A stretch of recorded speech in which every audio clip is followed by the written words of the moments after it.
I run a $22 million short-term rental portfolio, but I don't have to run it day to day. Here's the problem. High income earners are afraid of short-term rentals because they think it's going to be a tremendous amount of work. I get that. The cleaners, the handymen, the guests coming in and out, it's way easier to put in a long-term guest and not have to deal with them. You are 100% wrong because you can automate this business. We have great technology. You're able to automate it. You can do a lot of things and streamline the processes with your cleaners. The reward is what we're looking for. You can keep making your $800 to $1,000, maybe even $1,500 a month off your long-term rental, but really, how would you like to be making $10,000 a month? That's the whole point of investing into short-term rentals. This is not going to be a second job for you. I know you may not understand that, and that's what I'm going to unpack for you inside of this video to show you how you can invest into your first short-term rental, spend less than 2 to 3 weeks on it, automate messaging, automate check-ins, and use just a little bit of technology to where you are not creating a second job for yourself, but what you are doing is investing into the #1 asset class and creating a second revenue stream for you, your family, and your kids, getting tax benefits and also appreciation. Let's go. As I said earlier, I built a $22 million short-term rental portfolio. I live in Nashville, Tennessee, and I do not own a property here. And I know that might be a little bit mind-blowing for some of you guys. Well, how do you manage it? What happens when the toilet breaks?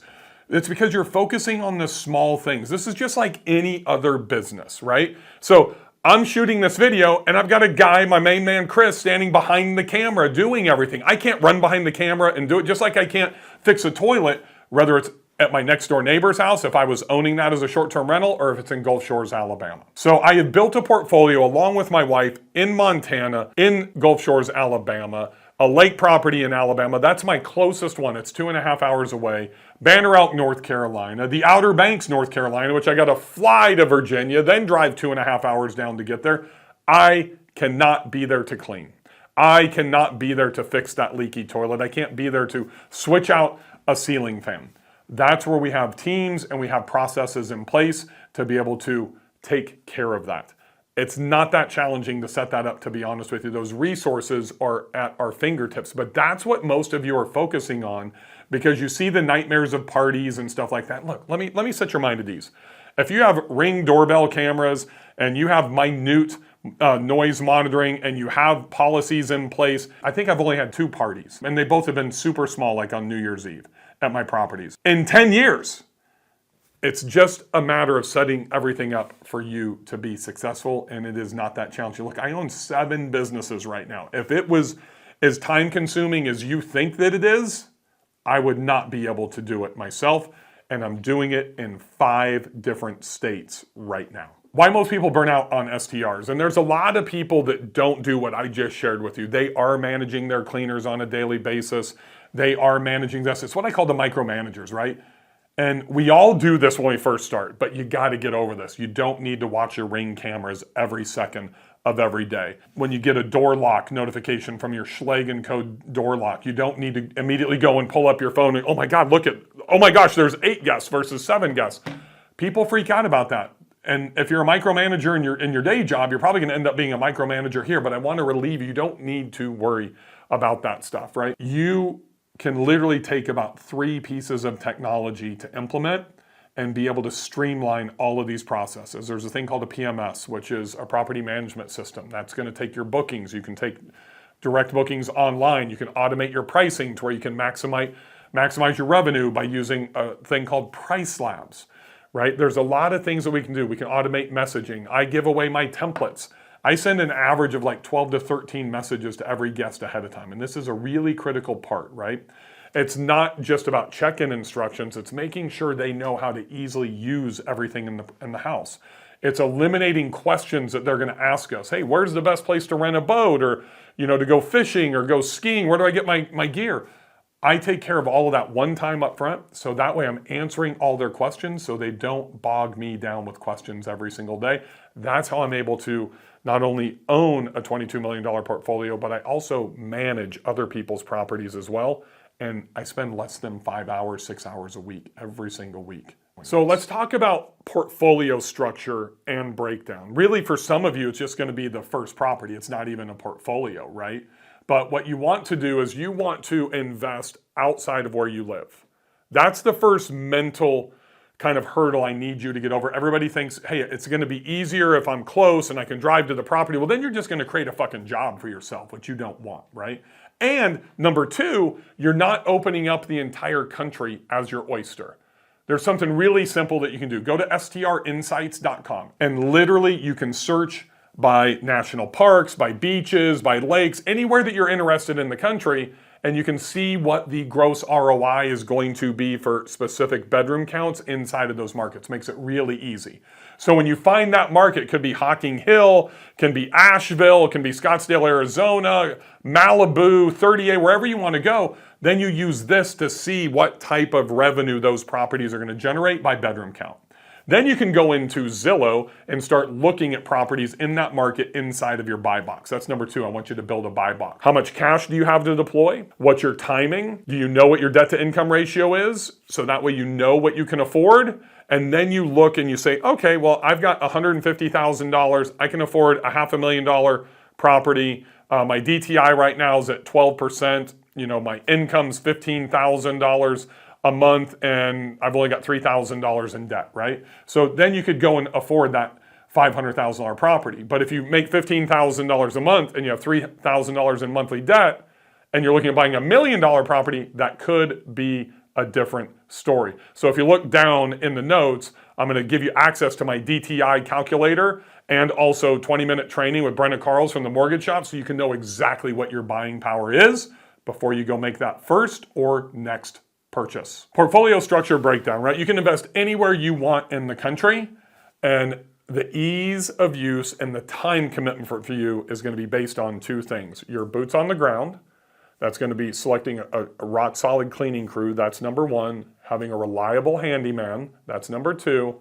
And then three is going to be your technology to help you manage those properties. That's all you need, those three things, right? It's super easy. Go down there and you're going to see the technology that I use, like Price Labs, Owner Res. I automate my messaging to all of my guests ahead of time and during their stay, automate my pricing management. I use a thing called Resort Cleaning to be able to manage my cleaners. That's like 95% automated. That's how I can manage this entire portfolio in less than 5 hours a week, and you can too. Let me unpack a little bit deeper the tools and the people that run the machine, right? So I mentioned some of the technology that I'm using previously, but here's one thing that I don't do. I don't use two things that a lot of people are starting to use these days, and that is virtual assistants and ChatGPT. I write all my own content, and literally I've got a thing called the Superhost Library. I'll put a link down in the notes for that as well, because that is where you can get access to all the templates that I use for my guest messaging. And here's the reason that I don't use VAs, is because they are not going to be able to build that personal relationship that I do. There's one thing that I do that is not automated that I would strongly implore. It only takes 20 to 30 seconds, and that's called a welcome video. Anytime that a guest books, I just say, hey Chris, my name's Bill. Thank you for booking Sunset Point. You're going to love Smith Lake. It's the second cleanest lake east of the Mississippi. And by the way, if you need anything from grocery delivery, private chef, whatever it is, me and my wife are here 24 hours a day to assist you. And this is my personal cell number. Can't wait to host you. Super simple. Then I text it to them. That is something that most people will not do. That's like the only manual thing that I have to do in my process, because I use like a direct booking site. If you're looking for your very first short-term rental, or you have less than 2 or 3, futurestay.com is absolutely the most streamlined property management system, PMS, that's out there, with built-in dynamic pricing and built-in direct booking website. You can go to futurestay.com/bill and check out a special discount I've negotiated with them to take care of you as well. So if you have your messaging automated, if you have your staff in place, you have the right technology, this will not turn into a job for you. So how do you scale without burning yourself out? I just showed you how you're going to be able to go in and automate a lot of this stuff, right? But the next thing is what happens when you start making money? So if you start generating cash flow, you need to make this determination before you start. Are you investing for cash flow that you're going to need to live off of, or are you investing for cash flow that you're going to reinvest? Hopefully the majority of you have a W-2 or a business where you don't have to live off of this income. And if that's the case, then I want you to take that cash flow and put it into an individual account. So don't commingle the funds with your personal accounts or any other investment. So you go buy your first STR, open up a bank account, QuickBooks account, keep everything siloed, its own debit card or credit card or whatever that is. So if you go in and you have that $750,000 property, remember earlier that's generating $150,000 a year and you're going to net 45 or 50,000, I want that sitting in that account, right? The cool thing is when you take advantage of a cost segregation study through that short-term rental loophole, you should be paying zero taxes on that $45,000 in the year that you bought that property. So now you take that $45,000 at the end of the year and move that into your investment account. And let's say that you're saving $1,000 a month for investing into real estate from your W-2. Now we've got $45,000 tax-free plus the additional $12,000. We've got $57,000 ready to go. Remember, the appreciation is sitting inside of that property. That's the cool thing. Let's say you got that $60,000 tax benefit, but you only did $45,000 in revenue. That means you get to carry $15,000 over to offset your W-2 or another business on your Schedule E on your tax return. This is how we start building our cash, right? So it takes a little bit longer in that first property. It's probably going to take you 2 years because you're going to need to stack another $45,000 on top of it. Now we're going to have over $100,000 to be able to invest in year 2. Now we can start looking for that next investment. This isn't about passive income. This is about leveraged income. There are 2 distinct different things.